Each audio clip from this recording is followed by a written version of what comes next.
A lot of adults will come to the dentist looking to improve the appearance of their smile.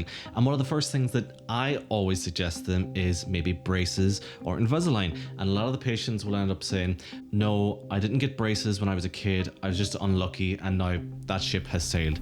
And that's just not true. Straightening your teeth is one of the most minimally invasive ways that you can improve your smile. So at the very top of this video, let me just say there is no upper age limit for someone to get Invisalign. That's because even as we get older, the way that our teeth move doesn't change. There are a few things to think about though before starting Invisalign as an adult.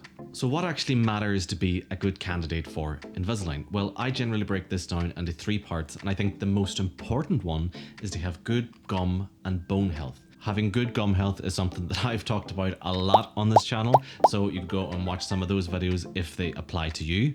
Any gum disease must be treated before starting any kind of braces, and the reason for that is that you need a healthy foundation to be able to move the teeth safely and predictably. The second thing to think about is actually the current condition of your teeth. And if you have a lot of dental work done already, things like crowns or veneers or root canals, that can actually affect the treatment plan. But that doesn't mean game over.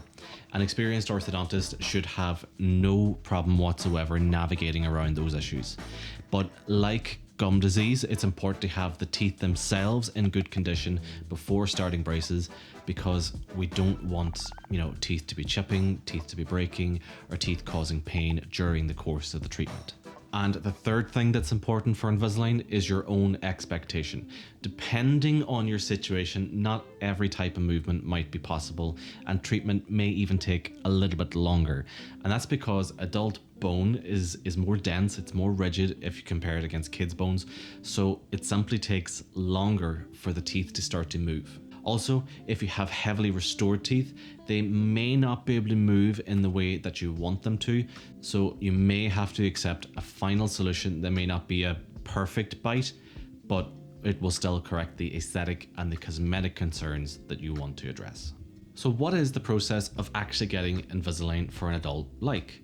Well, the first thing I'd suggest to do is find a good orthodontist or even a general dentist who's very experienced in providing Invisalign treatment, and go and have a consultation. Then, if they think that you are eligible for an Invisalign, they'll take a 3D scan of your mouth, which is way easier than what it sounds like. And then from that scan, a digital treatment plan will be made, so you'll get an idea of what your teeth will look like at the end of the treatment before you've even begun. Then, if you are going to go ahead with the treatment, you may require something called attachments or something called interproximal reduction. An interproximal reduction is just shaving a little bit of teeth from in between the teeth to allow the teeth a little bit of extra space so that they can move past each other. Well, once that's done, it's just a case of getting through the aligners, getting through the different steps, and following all the instructions. So is it sore? Generally, it isn't. When you're getting the attachments or the IPR, it's generally not sore, but every time you move up to a new aligner, there's new pressure put on the teeth, and that can be a little bit uncomfortable for the first few days. Now, at the end of the treatment, you need to wear a retainer, and this is the most important step of all. If you don't wear that retainer, or if you lose it, over time, the teeth will start to move back to where they were at the start. And after the treatment is complete, you can wear the retainer full time for a few weeks, just like you did with the aligners.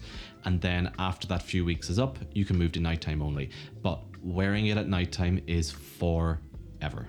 And that is a non-negotiable. I would say even at the start, if that's something that you don't think that you would be able to manage, perhaps braces or Invisalign is not the option for you, because that's a very long way to go and it's very expensive to then just let it fall apart. So we've talked about who can get it, what happens during the course of it, but why should you even bother doing it at all?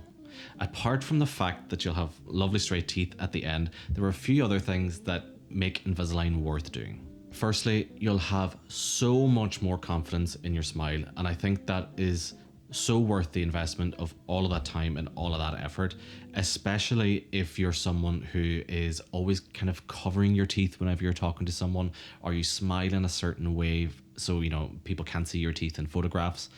That will make a huge difference, and that will just melt away and disappear.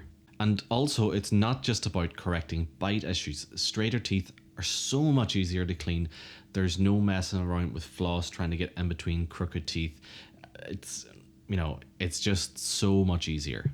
If you are thinking about getting Invisalign, don't forget to subscribe to the channel and maybe think about watching this video next.